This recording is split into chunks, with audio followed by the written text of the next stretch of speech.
Hello, everyone. I'm the storyteller, and I'm here to guide you through a relaxing journey tonight.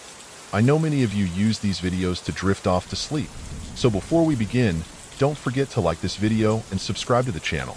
It really helps us bring more calm moments to your day. By the way, where are you watching from, and what time is it there? Let me know in the comments below. Now, get cozy, unwind, and let's begin. The highway stretched endlessly under a canopy of ink-black sky. Emily tightened her grip on the steering wheel as the hum of her car's engine seemed to grow louder in the oppressive silence. It was 3 a.m., the kind of hour that made even the most familiar roads feel alien. She glanced at the digital clock on her dashboard. The glowing numbers offered no comfort, only a stark reminder of how alone she was. The road was eerily empty, flanked by dense woods that seemed to press in closer with every mile. Her headlights cut through the darkness, casting fleeting shadows that danced and flickered at the edges of her vision. Every so often, she caught herself checking the rearview mirror, half expecting to see something. But there was only her reflection, pale and tense, and the yawning void of the highway behind her.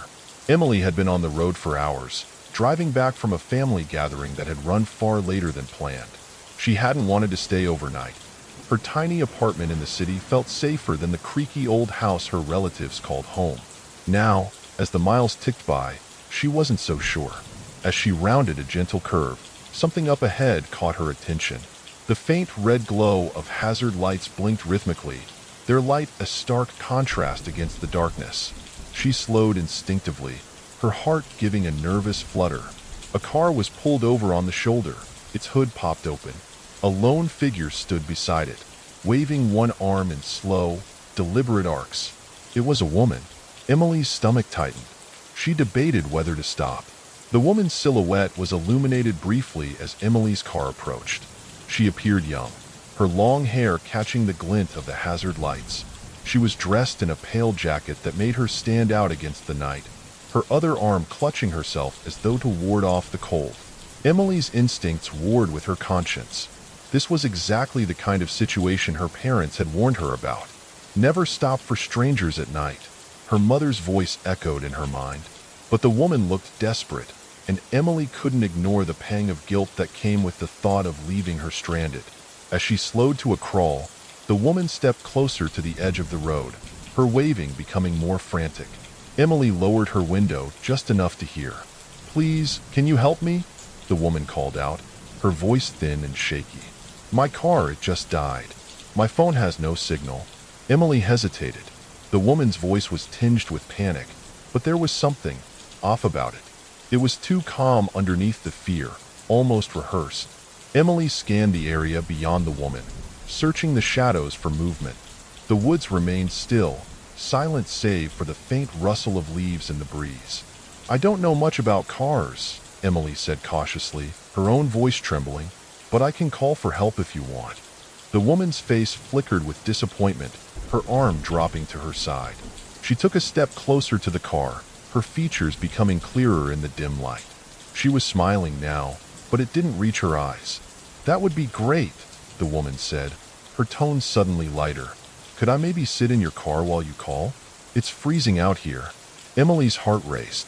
The woman's request seemed reasonable, but alarm bells were ringing in her mind. Something about the situation didn't feel right. She glanced at the clock again. 3:07 a.m. The time felt significant, though she couldn't say why. She hesitated for a long moment before finally unlocking the passenger door. The woman opened it and slid in, her movements smooth and deliberate. As she settled into the seat, Emily couldn't help but notice how cold the air seemed to grow inside the car, a chill that didn't match the weather outside. "Thank you so much," the woman said, her smile widening. "I don't know what I would have done if you hadn't stopped." Emily offered a tight smile in return, her hands gripping the steering wheel as if it were a lifeline. "It's no problem," she replied, her voice stiff. "Let me just make that call." The woman nodded, but her gaze lingered on Emily a moment too long. Emily's fingers fumbled as she unlocked her phone, her heart hammering in her chest.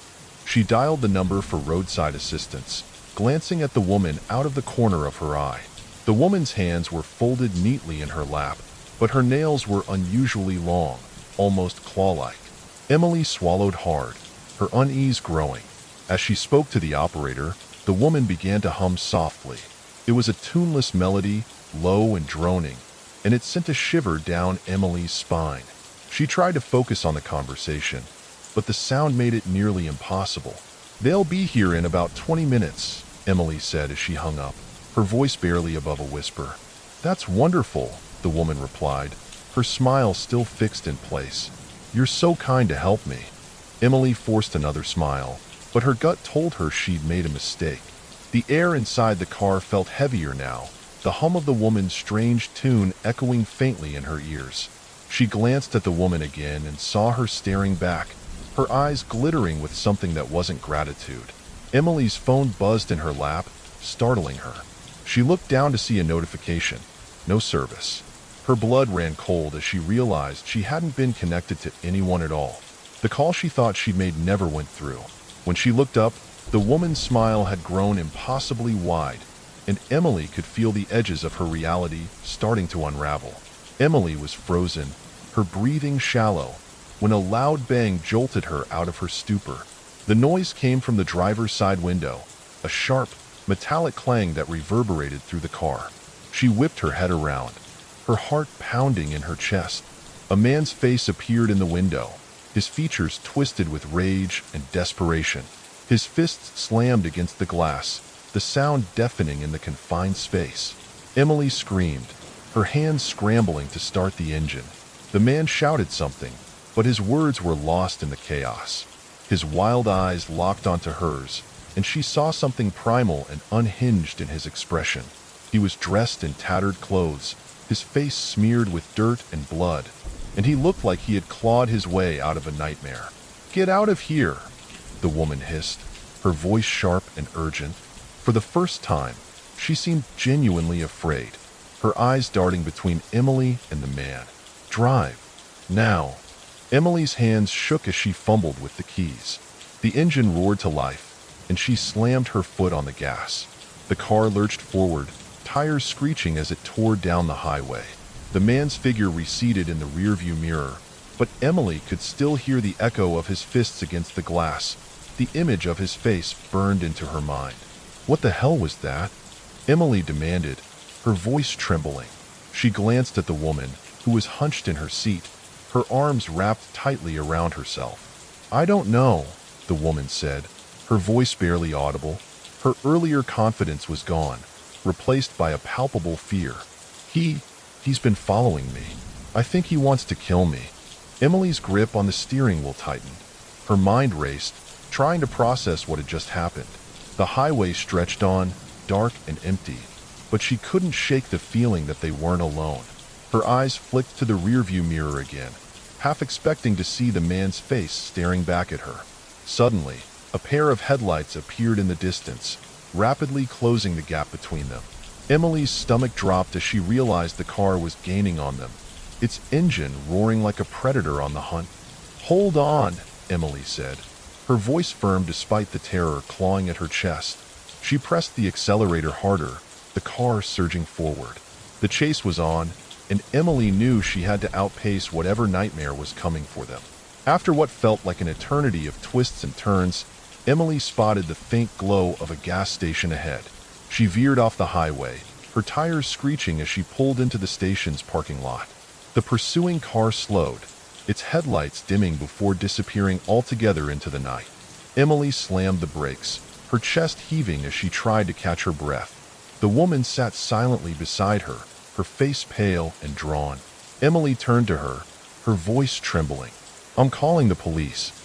Whatever this was, it's not normal." The woman nodded, her earlier strange demeanor replaced by a quiet, almost childlike fear. I think that's a good idea." Emily dialed 911, her hands shaking. This time, the call connected. She explained everything to the operator, her words tumbling out in a frantic rush. As she spoke, she realized how surreal it all sounded.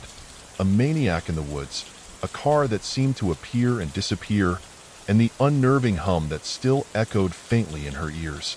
When the police arrived, They took statements from both Emily and the woman.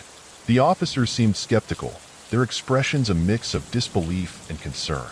"We'll file a report and keep an eye on the area," one of them said, though his tone suggested he didn't expect to find anything. Emily watched them drive away, the flashing red and blue lights fading into the distance. She turned back to the woman, who was staring down at her hands, her fingers trembling. "Are you okay?" Emily asked softly. The woman nodded but didn't look up. "Thank you," she whispered, "for stopping, for believing me." Emily didn't know what to say. She felt a strange mix of relief and regret, her mind replaying the events of the night over and over. As she climbed back into her car and drove away from the gas station, she couldn't shake the feeling that something had changed. The world felt darker, heavier, as though she'd glimpsed a part of it she was never meant to see. From that night on, Emily found herself thinking twice before stopping for anyone on the side of the road. The memory of the man's face, the sound of his fists against the glass, and the woman's unsettling hum haunted her every time she drove alone. She wanted to believe she'd done the right thing, but the doubt lingered, a shadow she couldn't outrun.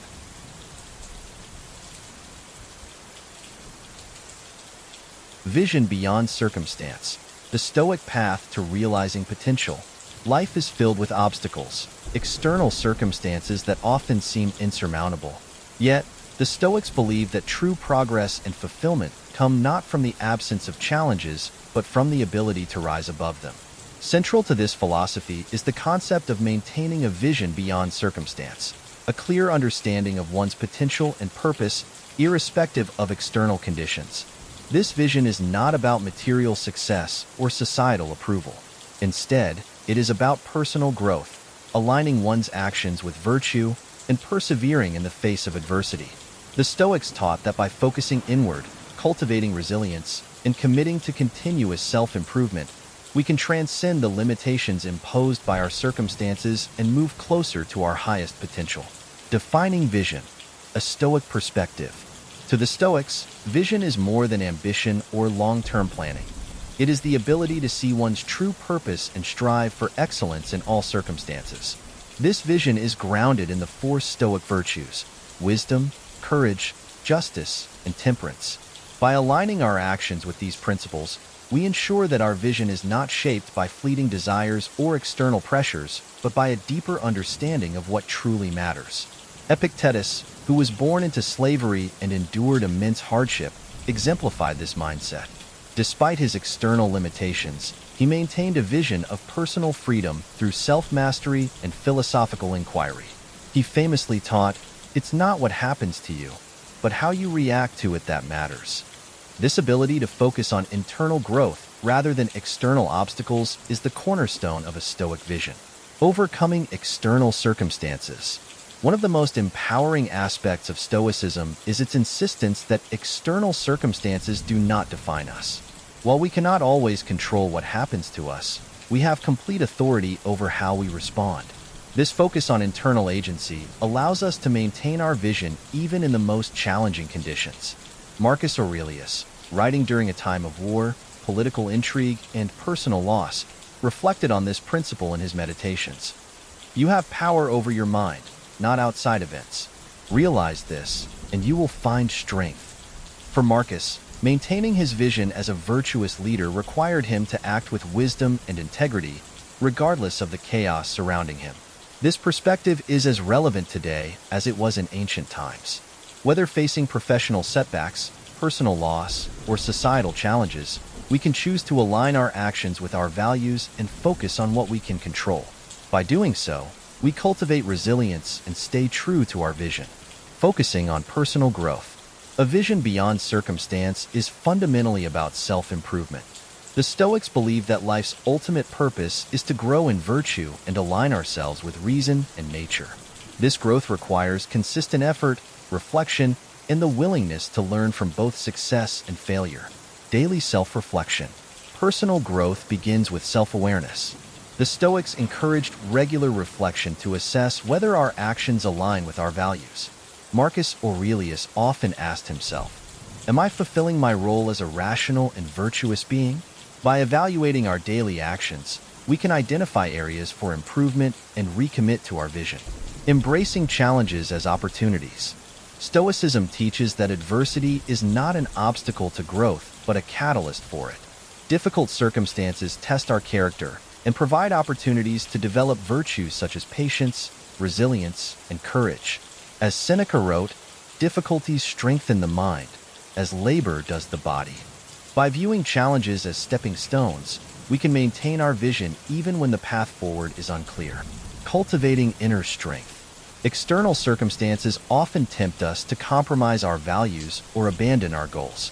The Stoics emphasize the importance of building inner strength through practices like negative visualization, voluntary discomfort, and mindfulness. These exercises help us remain steadfast in our vision, regardless of external pressures. Perseverance in the face of challenges. Maintaining a vision requires perseverance, a quality that the Stoics deeply admired. Perseverance is the ability to remain committed to our goals and values, even when progress is slow or obstacles arise. It is the resolve to keep moving forward, one step at a time, despite uncertainty or hardship. Consider the story of Admiral James Stockdale, a modern practitioner of Stoic principles who survived years of torture and imprisonment as a prisoner of war in Vietnam. Stockdale credited Stoicism, particularly the teachings of Epictetus, with helping him endure unimaginable suffering. He focused on what he could control, his attitude and his integrity, while holding on to a vision of eventual freedom. Stockdale's example illustrates the power of perseverance rooted in a Stoic vision. The Stoics remind us that perseverance is not about suppressing emotions or denying difficulty. It is about accepting the reality of our circumstances while choosing to act in alignment with our values. This mindset allows us to stay focused on our vision, even in the face of failure or disappointment. Practical steps to cultivate a Stoic vision. To maintain a vision beyond circumstance, the Stoics offer several practical strategies. Clarify your values. Begin by identifying what matters most to you. What virtues or principles guide your life? By clarifying your values, you create a foundation for your vision that remains steady even when external conditions change. Practice negative visualization. Regularly imagine scenarios where your circumstances become more challenging. How would you remain true to your vision in these situations? By preparing mentally for adversity, you strengthen your resolve to persevere. Focus on what you can control. Direct your energy toward actions that are within your power, such as your thoughts, decisions, and behaviors. Let go of worries about outcomes or external factors that are beyond your influence. Set incremental goals. Break your vision into smaller, achievable steps. By focusing on daily progress, you build momentum and stay motivated, even when the larger goal feels distant. Reflect and adjust. Regularly evaluate your progress and adapt your approach as needed. The Stoics emphasized flexibility and strategy while remaining steadfast in purpose. Inspiring examples of vision beyond circumstance. The Stoic tradition is filled with examples of individuals who maintain their vision despite overwhelming odds. Epictetus, born into slavery, he refused to let his circumstances define him.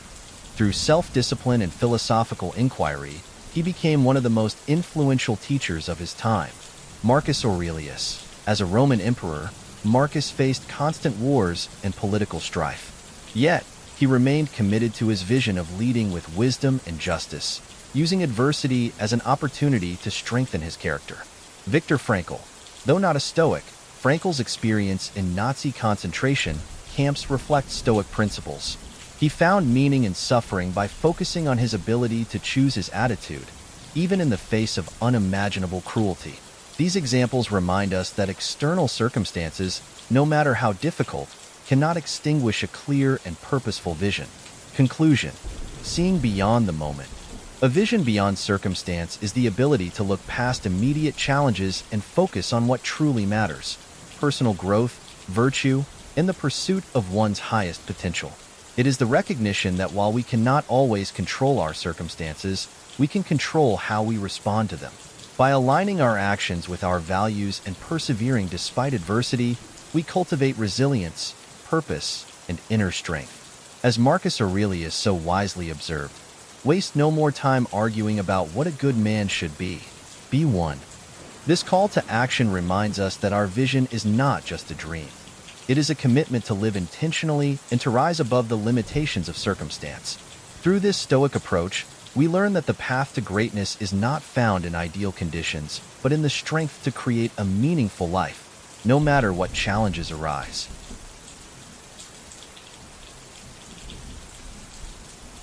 Eight-year-old Emily had always been a curious and imaginative child. Her small suburban home, nestled at the end of a quiet cul-de-sac, was her safe haven. The walls of her room were adorned with hand-drawn pictures, a colorful quilt her grandmother had sewn draped over her bed, and shelves filled with her favorite books. Life was predictable, peaceful, until the phone calls began. It started on an ordinary Thursday evening. Emily was seated on the living room floor, her crayons scattered around her as she worked diligently on a drawing of her cat, Muffin. The house was calm, with her mother humming a tune in the kitchen and the faint murmur of the television in the background. Then, the phone rang. The shrill sound cut through the air, startling Emily. Her mom called out from the kitchen, "Can you get that, sweetie?" Emily, eager to help, dropped her crayon and raced to the phone mounted on the wall in the hallway. "Hello?" she chirped, holding the receiver tightly against her ear. At first, there was silence. She frowned, thinking maybe someone had called the wrong number. But then, she heard it, faint breathing, slow, deliberate, and unnerving. "Hello?" she repeated, her voice trembling slightly. The breathing continued, steady and unbroken. A chill ran down her spine. She slammed the phone down and stared at it, her heart pounding in her tiny chest. "Who was it?" her mom asked, appearing from the kitchen, wiping her hands on a dish towel. "I don't know," Emily whispered. No one spoke, but I could hear breathing. Her mother dismissed it with a smile. "Probably just a prank call. Don't worry about it, sweetheart." Emily nodded, trying to shake off the unease, but the sound of that breathing lingered in her mind. Over the next week, the calls became a nightly occurrence, always around the same time, always the same pattern. Emily would answer, and the steady, rhythmic breathing would greet her. Each time, she felt the hairs on her arms stand on end. Her mom eventually stopped answering the phone altogether, chalking it up to kids playing a prank, but Emily couldn't let it go. There was something about the breathing that felt wrong. It was too deliberate, too calculated, as if whoever was on the other end wanted her to feel their presence. One evening, Emily decided she wouldn't hang up right away. This time, she would listen. She perched on the edge of the couch, clutching the receiver tightly as her mom chatted with a neighbor in the backyard. When the phone rang, Emily jumped but quickly composed herself and answered. "Hello?" she said, her voice trembling. The breathing was there, as it always was, but now it seemed louder, more labored. She pressed the phone tighter to her ear, her pulse quickening. "Who are you?" she whispered. "Why do you keep calling me?" For the first time, there was a sound beyond the breathing, a faint, almost imperceptible noise. It took her a moment to realize what it was, the distant echo of a child's laughter. Emily froze. "Hello?" she said again, her voice barely audible. The laughter stopped, replaced once more by the slow, deliberate breathing. Her chest tightened, and she could feel tears welling in her eyes. She slammed the phone down and ran to her room, burying her face in her pillow. The calls didn't stop. Each evening, at exactly 8:03 p.m., the phone would ring. Her mom eventually unplugged the landline, but Emily's unease only grew. At school, she struggled to concentrate, her thoughts consumed by the calls. At night, she lay awake, listening for the sound of the phone that wasn't even connected anymore. One night, as she lay in bed staring at the ceiling, her mom's old cell phone buzzed on the nightstand. Emily sat up abruptly, her heart pounding. Her mom had given her the phone to use for games, but rarely received calls on it. With trembling hands, she picked it up and looked at the screen. The caller ID read, "Unknown number." She hesitated, her thumb hovering over the answer button. Her room felt colder. The shadows on the walls seemed to stretch and shift. Gathering every ounce of courage she had, she pressed accept and lifted the phone to her ear. "Hello," she whispered. The breathing was there, but now it was joined by something else, a faint whisper, just on the edge of comprehension. Emily strained to make out the words, but they seemed to dissolve into static. Tears streamed down her cheeks as she clutched the phone. "Please, leave me alone," she cried. The whispering stopped, and for a moment, there was silence. Then, in a voice barely louder than a breath, she heard it. "I see you." Emily dropped the phone, her scream echoing through the house. Her mom burst into the room moments later, finding Emily huddled in the corner, shaking and clutching her knees to her chest. The phone lay on the floor, its screen dark. Despite her mom's assurances that it was all in her imagination, Emily couldn't shake the feeling that someone, somewhere, was watching her. And they weren't done yet. The next night, Emily's mom insisted that she sleep in her own bed. Despite Emily's protests, her mom reassured her everything would be fine. Emily lay in her room, the soft glow of her nightlight illuminating her walls. She tried to distract herself by counting the stars she'd painted on her ceiling, but every noise in the house felt amplified. When the cell phone buzzed again, Emily's heart plummeted. She sat up, staring at the glowing screen. Unknown number. Her hands shook as she picked it up, pressing accept without even thinking. "Hello?" she said, her voice barely audible. The breathing was immediate, heavy, and deliberate. Then came the whisper, clearer this time. "You're wearing a blue shirt with stars." Emily's blood ran cold. Her gaze dropped to her pajama top, a blue shirt dotted with tiny yellow stars. She felt as though the walls of her room were closing in. "Who are you?" she demanded, her voice shaking. "You're scared," the voice whispered back. It wasn't a question. It was a statement, and it sent icy dread coursing through her. Emily scrambled out of bed, her feet barely touching the floor as she darted into her closet. She crouched in the darkness, her hands covering her mouth to stifle her breathing. The phone buzzed again. She clutched it tightly, her trembling fingers struggling to decline the call. Then, through the small crack in her closet door, she saw it. The faint shadow of movement outside her window. Her heart pounded so violently she thought it might give her away. "I see you hiding," the voice whispered, cutting through the silence like a blade. Emily bit down on her lip, trying to stop the sob threatening to escape. She didn't know how much longer she could stay silent. All she knew was that whoever, or whatever, was outside her window wasn't just watching anymore. They were waiting. A week later, Emily's mom took her to the mall. It was a rare treat, a day filled with promise and distraction. Emily tried to forget the calls, focusing instead on the smell of soft pretzels and the colorful displays in the shop windows. The crowded mall felt safer, buzzing with life and noise. But as they walked past the toy store, Emily's steps faltered. Her eyes locked on a man standing near the entrance. He was tall, dressed in a dark hoodie with the hood pulled low over his face.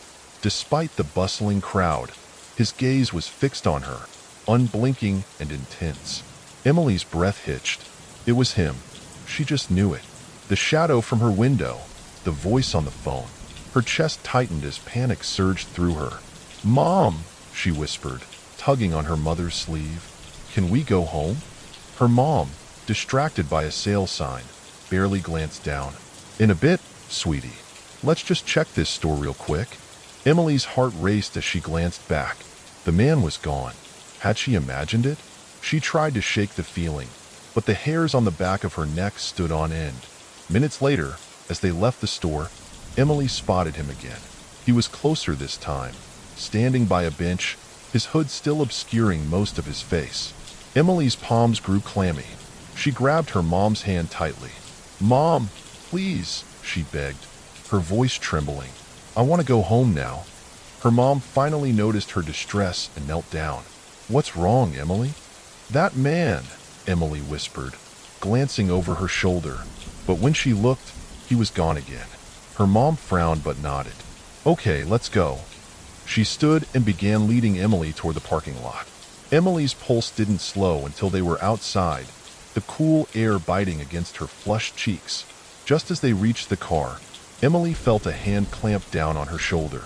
She screamed, twisting away as her mom spun around, alarmed. The man was there, his hood pushed back slightly to reveal cold, piercing eyes. He reached for her again, but Emily acted on pure instinct. She stomped on his foot as hard as she could and threw her bag at his face. The man staggered, and her mom shouted, drawing the attention of nearby shoppers. People turned, some pulling out their phones, others rushing forward. The man hesitated for a moment before bolting into the crowd. Emily clung to her mom, shaking uncontrollably. "It's him," she sobbed. "The one who's been calling." Her mom's face went pale. She hugged Emily tightly, whispering assurances that they would call the police. But Emily couldn't shake the feeling that this wasn't over. The man had found her once. He could find her again. That night, Emily's mom made a decision. They packed their belongings hastily, shoving clothes and essentials into suitcases. By dawn, they were on the road, heading to a new town far away. Emily sat quietly in the back seat, muffin in her lap, staring out the window as the familiar sights of her neighborhood faded into the distance. The new house was smaller, but it felt safe. Emily's mom installed security cameras and changed their phone number immediately. They made a pact to never speak of the man or the calls again. Emily tried to move on, but the fear lingered. She jumped at shadows, kept her curtains tightly drawn, and refused to be alone in any room. Years later, as a teenager, Emily still remembered the chilling events vividly. The fear had left an indelible mark on her, shaping her into someone who was hypervigilant and cautious. She developed a knack for noticing details, picking up on things others often overlooked. But the memories of that man's voice, the sinister calls, and the shadow outside her window haunted her dreams. Even as she grew older and stronger, a part of her always felt that uneasy presence. Emily couldn't help but wonder if he still thought about her, if he was out there somewhere, waiting. But she had learned to fight back once, and she knew she would again if she had to. Emily's story wasn't just about fear, but about resilience. The experience had shaped her, but it hadn't broken her. And though the memories would never fully fade, she refused to let them define her future.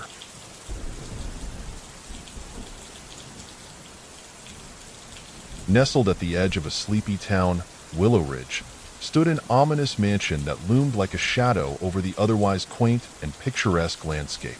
The town itself was small, its cobblestone streets winding between old-fashioned storefronts and homes with peeling shutters.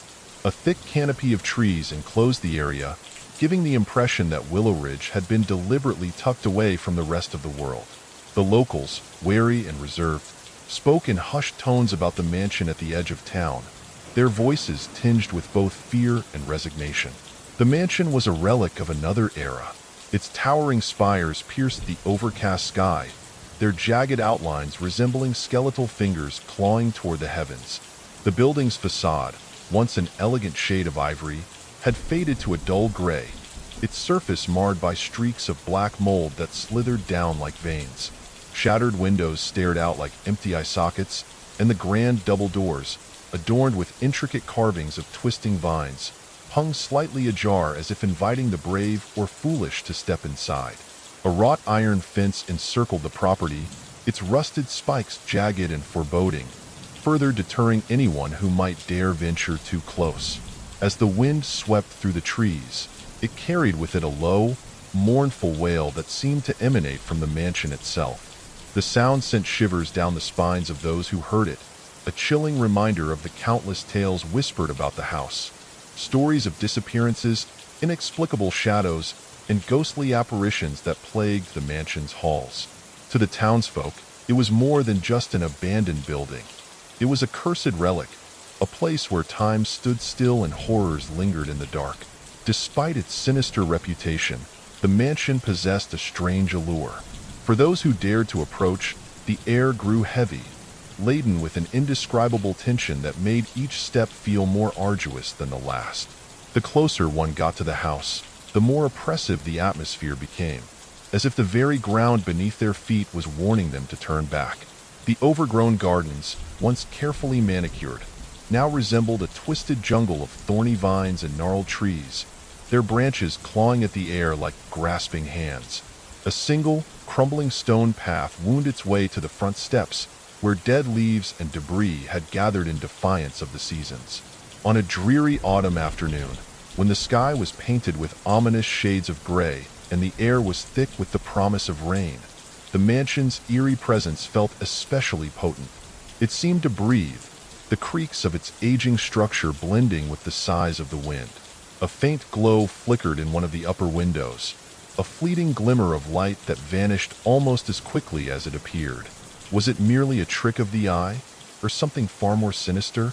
Among the townsfolk, there were whispers of a family who had once lived there, the Levingtons. Wealthy and reclusive, they had mysteriously vanished decades ago, leaving behind only unanswered questions and the haunting echoes of their lives. Some claimed to have seen figures moving behind the curtains, despite the house being abandoned for years. Others swore they'd heard faint laughter or the distant strains of music drifting from its darkened halls. Yet no one dared investigate. The fear of what might be found outweighed their curiosity. That all changed when a stranger arrived in town, a young journalist named Claire Holloway. With her auburn hair tied back and her notebook in hand, Claire exuded a quiet determination that set her apart from the cautious locals. She had come to Willow Ridge with a singular purpose: to uncover the truth about the mansion and the secrets it guarded. To her, the house was not just a decaying structure. It was a story waiting to be told, a mystery begging to be solved. As Claire stood at the edge of the property, staring up at the mansion's towering silhouette, she couldn't shake the feeling that she was being watched. The air was still, yet she felt an inexplicable sense of movement, a flicker of shadow at the corner of her vision, a faint rustle that didn't match the sway of the trees. Her heart quickened, but she forced herself to take the first step onto the crumbling path. Each step felt heavier than the last, her boots crunching against the gravel with a sound that seemed deafening in the oppressive silence. When she reached the front steps, she hesitated. The open doors yawned before her, revealing a darkness so complete it seemed to devour the weak light of the overcast day. Taking a deep breath, Claire crossed the threshold. The moment she did, the wind picked up, slamming the doors shut behind her with a deafening crash. She froze, her pulse racing as she was plunged into an unsettling quiet. The air inside the mansion was cold and stale, carrying the faint scent of mildew and decay. The dim light filtering through the cracked windows cast eerie shadows across the grand entryway. Dust hung in the air, disturbed by her presence, and the floorboards groaned beneath her weight. A grand staircase rose before her, its banisters carved with intricate designs now warped and splintered with age. On either side of the staircase, dark hallways stretched into the unknown, their shadows shifting as if alive. As Claire stood there, her breath visible in the frigid air, she couldn't shake the feeling that she was no longer alone. The mansion's oppressive silence seemed to hum with an unspoken tension, and she felt the weight of unseen eyes upon her. She gripped her notebook tightly, her resolve wavering for the briefest of moments. Then, steeling herself, she took her first cautious step into the mansion's dark and foreboding depths. The supernatural occurrences grew more intense with each passing night. At first, it was subtle, a misplaced notebook, a flickering light, but soon, the activity became undeniable. Objects flew across rooms with violent force. Doors slammed shut on their own, locking Claire inside suffocating spaces. The whispers that once felt distant now called her name, each syllable drenched in malice. Claire's sleep became fitful and fragmented, plagued by vivid nightmares that bled into her waking hours. She dreamt of shadowy figures standing at the foot of her bed, their hollow eyes watching her with an unnerving stillness. Upon waking, she would find the air in the room icy and her breath visible, despite no explanation for the chill. On more than one occasion, she awoke to find deep scratches on the walls, as though something unseen had tried to claw its way closer to her. Her once steady demeanor began to falter. Claire found herself muttering aloud, arguing with the oppressive silence that seemed to taunt her. She scribbled furiously in her notebook, documenting every chilling event in an effort to maintain her grip on reality. But the line between the real and the imagined blurred further with each encounter. One evening, as she prepared to retreat to the relative safety of the parlor, the shadows themselves seemed to shift and ripple, pooling together into a dense, oppressive darkness. From within it, she heard guttural whispers that didn't resemble words, but carried an undeniable intent to terrify. Her lantern flickered, its weak light barely keeping the encroaching blackness at bay. When she turned to flee, a figure loomed in the corner of her vision, a tall, emaciated silhouette that disappeared as soon as she faced it. The breaking point came on the fifth night.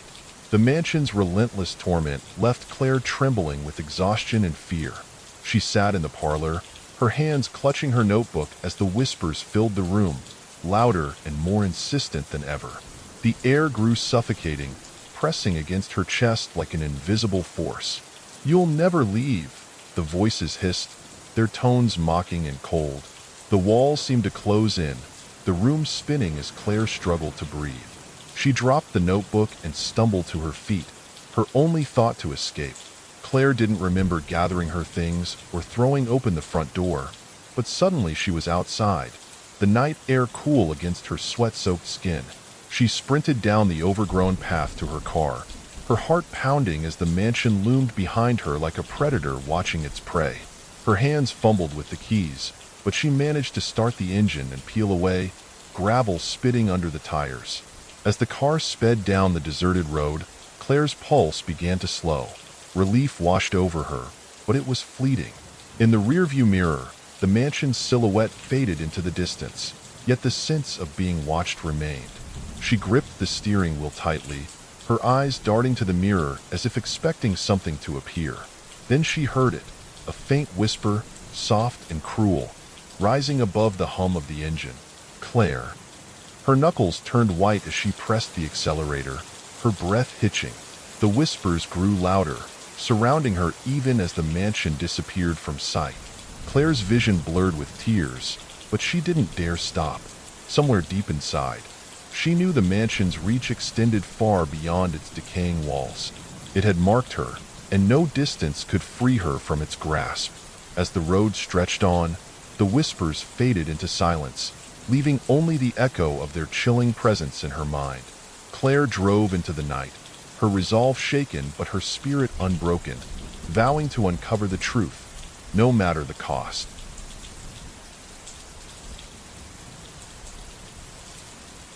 Forest Trap Story.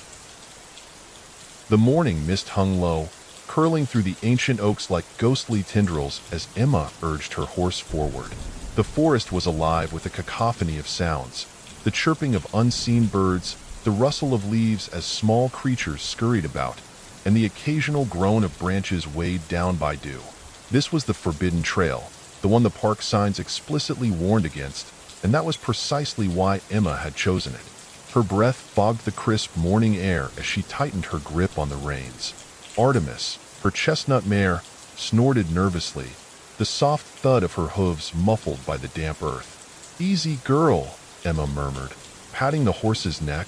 She felt the thrill of rebellion coursing through her veins, a familiar, intoxicating blend of exhilaration and defiance. Rules had always felt more like suggestions to her, and this hidden path called to her adventurous spirit like a siren's song. The canopy above was dense, blotting out the rising sun and plunging the trail into an otherworldly twilight. Shafts of light pierced through gaps in the branches, illuminating the swirling mist in patches that looked almost alive. The air smelled of wet earth and moss, a scent that was both grounding and unsettling. Emma couldn't shake the feeling that she was being watched. She glanced over her shoulder, but the forest revealed nothing beyond the veil of mist. As they rounded a bend, the trail narrowed, flanked by jagged rocks and gnarled roots that clawed at the path like skeletal fingers. Artemis hesitated, her ears swiveling toward the dense underbrush. Emma frowned, scanning the area. "What is it?" she whispered, her voice barely audible over the forest's ambient hum. The mare's muscles tensed beneath her, and Emma could feel her unease. "Probably just a deer," Emma reasoned, though her own nerves were beginning to fray. She'd read about this trail in an old blog post, a half-forgotten piece of local folklore about lost travelers and strange disappearances. It had been dismissed as nonsense by the commenters, but now, surrounded by the forest's oppressive silence, she wasn't so sure.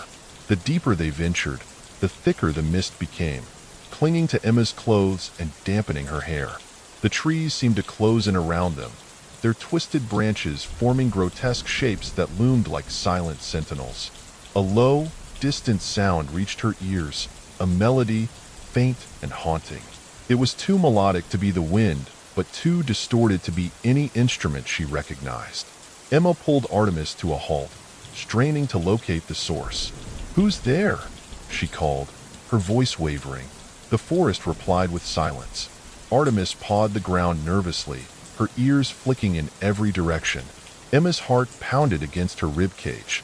She reached for the small knife tucked into her boot, a precaution she dismissed as overkill when she packed it.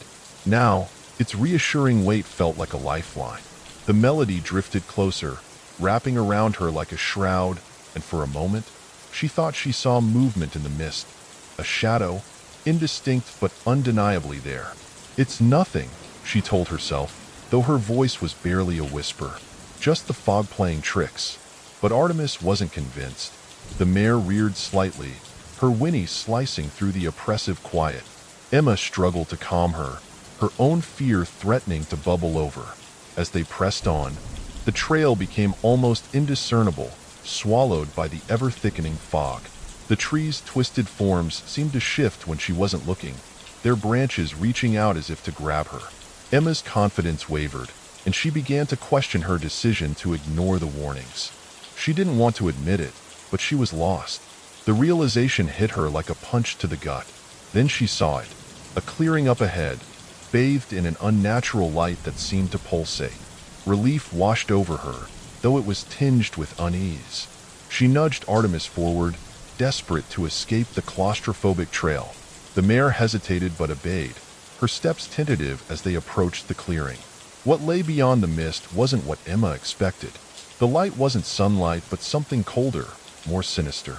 The clearing was eerily symmetrical, the grass unnaturally vibrant and unmarred by the frost that clung to the surrounding forest. In the center stood a structure, a circle of stones, ancient and weathered, humming faintly with energy. Emma's breath caught in her throat. She'd seen pictures of stone circles before, but this one felt different, alive in a way that defied explanation. Artemis balked, refusing to step closer. Emma dismounted, her boots sinking into the soft earth as she approached the stones. The air grew colder with each step, the melody from before now a faint whisper on the wind. She felt an inexplicable pull toward the circle, her fear battling with an overwhelming curiosity. She reached out to touch one of the stones, its surface icy and rough beneath her fingertips. The forest seemed to hold its breath. And then, the ground shifted. Artemis' sudden halt jolted Emma back into the present. The mare's ears flattened against her head, and she let out a sharp, panicked whinny. Emma instinctively pulled back on the reins, her eyes darting to the trail ahead. That's when she saw it, a thin wire, almost invisible in the mist, stretched taut across the path at neck height. Her breath caught in her throat. Emma slid off Artemis and approached the trap cautiously, her heart hammering in her chest. The wire glinted faintly, slick with dew. It was positioned with precision, expertly hidden among the underbrush. She crouched low, examining it closer. The ends of the wire were anchored to two sturdy stakes driven deep into the ground, their placement deliberate and menacing. "What the hell?" she muttered under her breath. This wasn't some haphazard setup. Someone had put this here intentionally. Her mind raced with questions. Who would do this? And why? She felt a chill creep down her spine, not from the cold but from the realization that someone could be watching her. The forest seemed unnaturally quiet now, as if the trees themselves were holding their breath. Emma stood, her hands trembling slightly as she backed away from the wire. She glanced around, her eyes scanning the dense foliage for any sign of movement, but the mist obscured everything beyond a few feet. Artemis snorted, pawing at the ground, her anxiety palpable. Emma's unease deepened. The trap was no accident, and it wasn't meant for wildlife. It was meant for people. Her grip tightened on the knife in her boot as she considered her options. She couldn't stay here, but the thought of continuing down the trail, knowing there might be more traps, made her stomach churn. She took a deep breath, trying to steady her nerves. "Okay, girl," she said to Artemis, her voice soft but firm. "We'll go back. We'll find another way. But as she turned to lead the mare away from the trap, that haunting melody returned, drifting through the trees like a ghostly lullaby. This time, it was louder, closer, and it wasn't alone. The melody morphed, its once soothing tones now warped into something sinister. Emma froze, her grip on Artemis's reins tightening as words emerged from the song. The lyrics were faint but unmistakable. "Turn back, you'll never leave. Turn back, you'll never leave." Her stomach churned as a wave of icy dread washed over her. Emma's breathing quickened, her chest heaving as her mind raced for an explanation. It had to be a prank, she thought desperately. Some twisted joke by locals who wanted to scare trespassers off the forbidden trail. But the voice didn't sound human. It reverberated in a way that made her ears ache, the words seemingly coming from everywhere and nowhere at once. Artemis whinnied, pulling against the reins. The mare's wide, frightened eyes reflected Emma's own rising panic. She glanced around, the fog swirling thicker now, obscuring even the closest trees. Shapes seemed to move within it, dark and shifting. Her pulse pounded in her ears. "We're leaving," Emma whispered, her voice trembling. "Now." She mounted Artemis with clumsy urgency, nearly slipping as her boots struggled for purchase in the stirrups. The mare's muscles bunched beneath her as Emma tugged the reins sharply, steering them back the way they had come. The melody followed, its cruel refrain growing louder with each step. "Turn back, you'll never leave."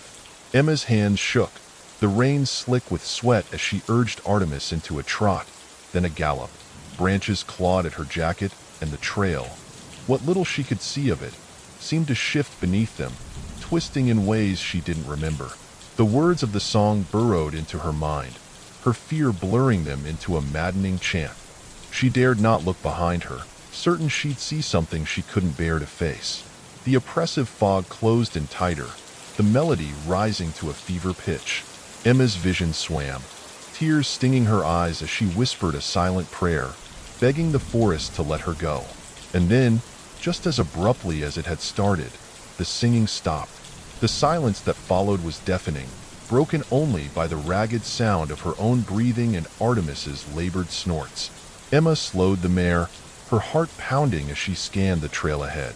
The mist had thinned slightly, enough to reveal the faint outline of an opening through the trees. Relief surged through her, but it was short-lived. A new sound reached her ears, low and guttural, coming from the direction of the clearing. Something was waiting for her. By the time Emma reached the ranger station, her hands were still trembling, and her voice came out in ragged gasps as she recounted what she'd seen.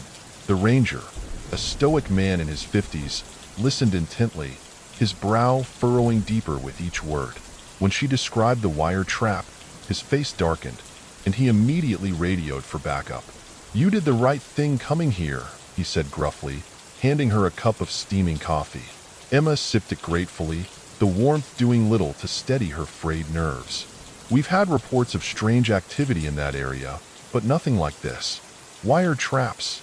He shook his head. "That's not just dangerous. That's malicious." A search team was dispatched that afternoon, and Emma stayed long enough to hear their initial findings. They discovered not just the wire trap she'd encountered, but several others scattered along the forbidden trail. Some were crude, others disturbingly sophisticated, all designed to maim or kill. The rangers speculated it was the work of a poacher or a disgruntled local, but Emma wasn't convinced. She didn't mention the singing or the shifting shapes in the fog. Those details felt too surreal, too terrifying to share. As she drove home, Emma couldn't shake the feeling of being followed. Every shadow on the road seemed to stretch toward her, every whisper of wind like the haunting melody that had pursued her through the forest. That night, she locked her doors and windows, something she'd rarely bothered with before. Sleep didn't come easily, her dreams plagued by images of twisting trees and cold, lifeless stone circles. In the days that followed, Emma's perspective on her adventure shifted. The forest, once a place of freedom and wonder, now seemed darker, its secrets better left undiscovered. She found herself researching safety tips for hikers, investing in better gear, and sharing her story with friends as a cautionary tale. The thrill of rebellion had lost its charm, replaced by a newfound respect for the dangers that lurked in the wild. Still, late at night, when the wind howled outside her window, she sometimes thought she could hear it, faint and haunting, the melody from the forest, calling her back.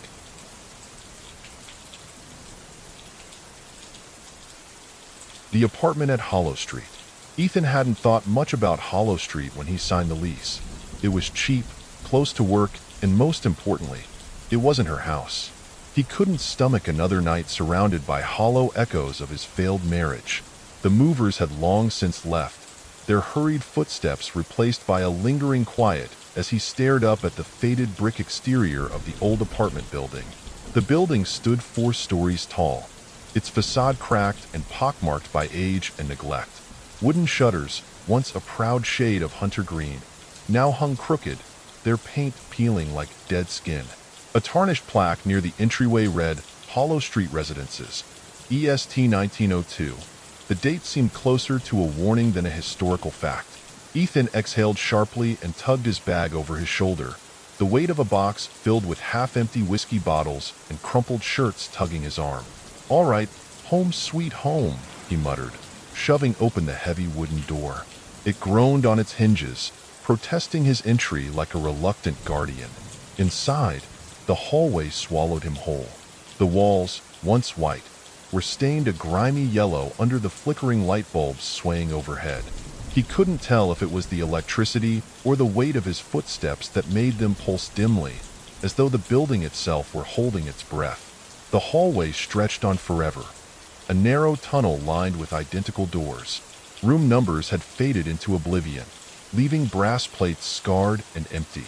The floor creaked beneath his boots as he walked, echoing like whispers. He turned the corner and froze. Down the hall, near his door, a figure stood.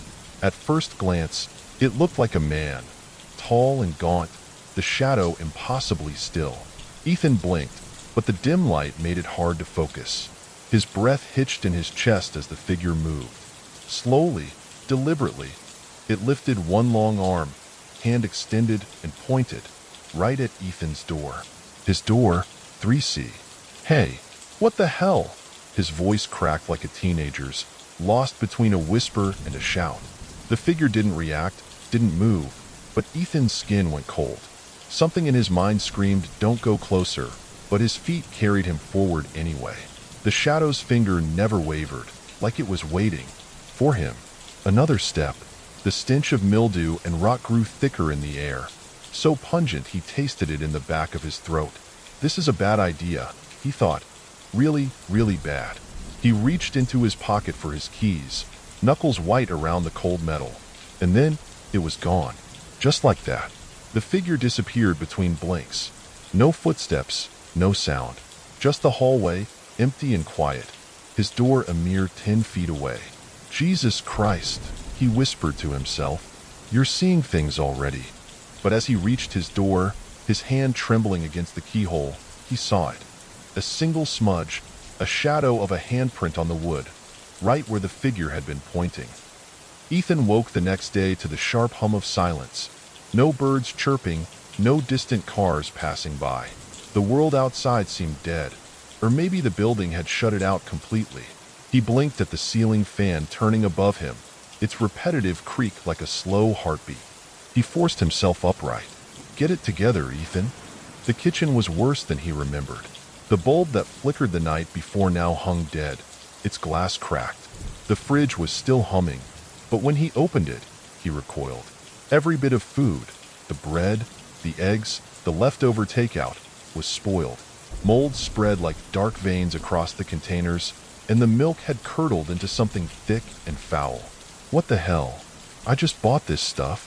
He shut the fridge, stomach churning. As he turned away, the TV clicked on from the living room.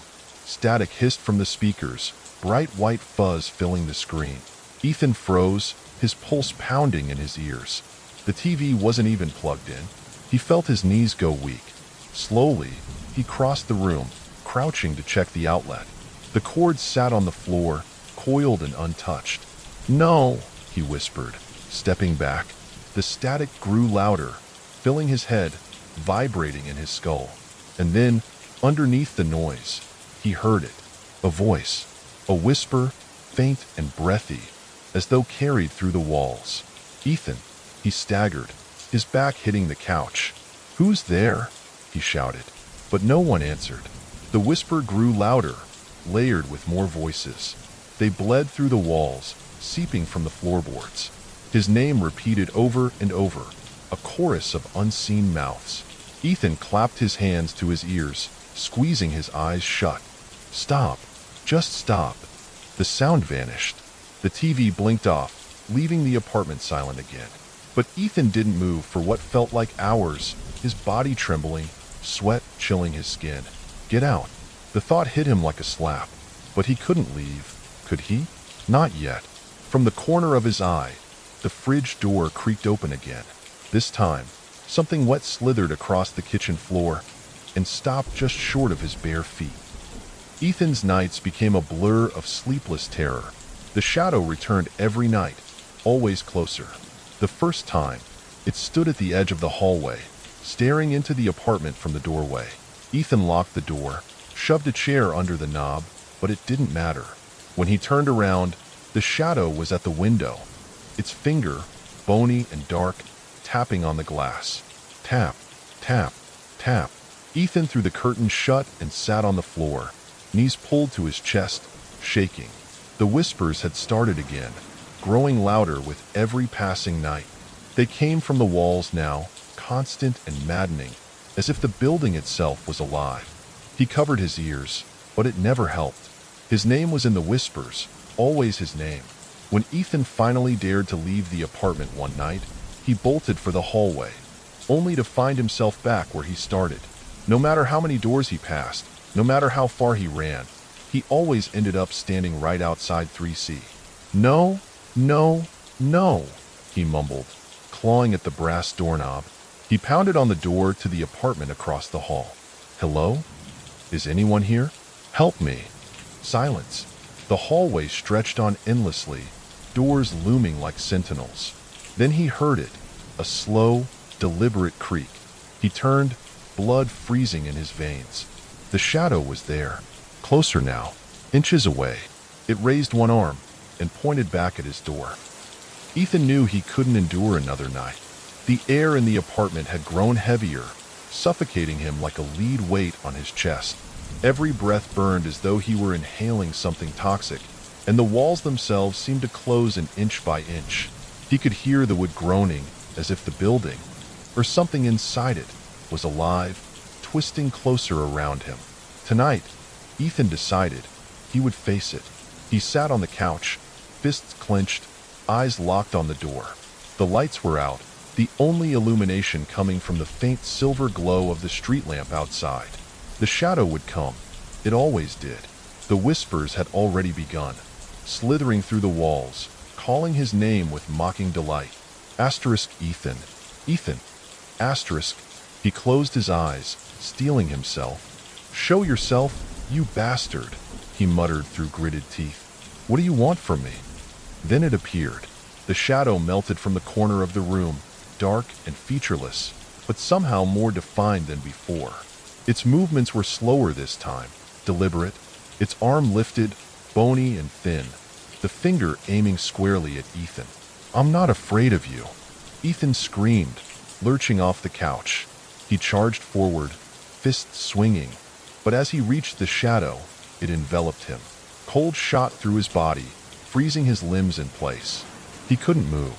He couldn't breathe. The shadow pressed in on him, like invisible hands wrapping around his throat. Ethan gasped, choking, his chest heaving for air that wouldn't come. His vision blurred, darkness spreading like ink across the edges of his sight. The whispers grew louder, layered and inescapable, drilling into his mind. "Join us." The room twisted, warped, as if the walls themselves rippled in time with the voices. The wallpaper peeled away, revealing something pulsing beneath, something alive.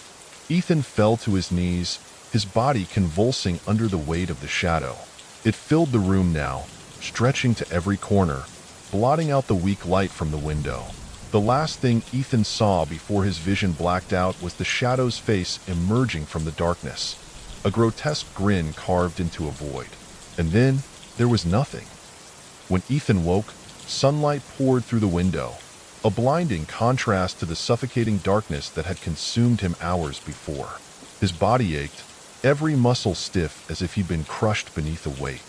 He pulled himself upright, his breath shallow, the memory of the shadow clinging to him like cobwebs. "Enough," he rasped. His voice sounded alien, raw from screaming. "I'm done." With shaking hands, Ethan stuffed what little he could into a duffel bag, a few clothes, his wallet, and the keys to his car. He didn't care about the rest. He just needed to leave. The apartment seemed almost calm now, as if the building itself were mocking him. The walls were quiet. The air, though still stale, felt breathable again. But Ethan knew better. It was a trick, a lure. He grabbed the doorknob and hesitated, his heart pounding. For the first time in days, it turned easily. The door opened without a sound. The hallway outside was empty. No shadows, no whispers, just light filtering in from the far end. Ethan stepped out, his footsteps unnaturally loud against the silence. He didn't look back as he descended the stairs, his duffel bouncing against his side. The front door of the building groaned as he pushed it open, the sunlight outside flooding over him like salvation. Ethan staggered onto the cracked sidewalk, gasping the fresh air as though he'd been drowning. He didn't stop walking until he reached his car. The engine sputtered to life, and Ethan gripped the wheel tightly, staring at the building through the rearview mirror. It stood there, silent and unassuming, as though nothing had ever happened. For a moment, Ethan almost convinced himself it had all been a nightmare, a breakdown born of stress and isolation. But then he saw it. Up on the third floor, in the window of 3C, the shadow stood. Its outline was unmistakable, dark, still, watching him. Ethan's blood turned to ice. He tore his gaze away, slammed the car into drive, and sped off down the street.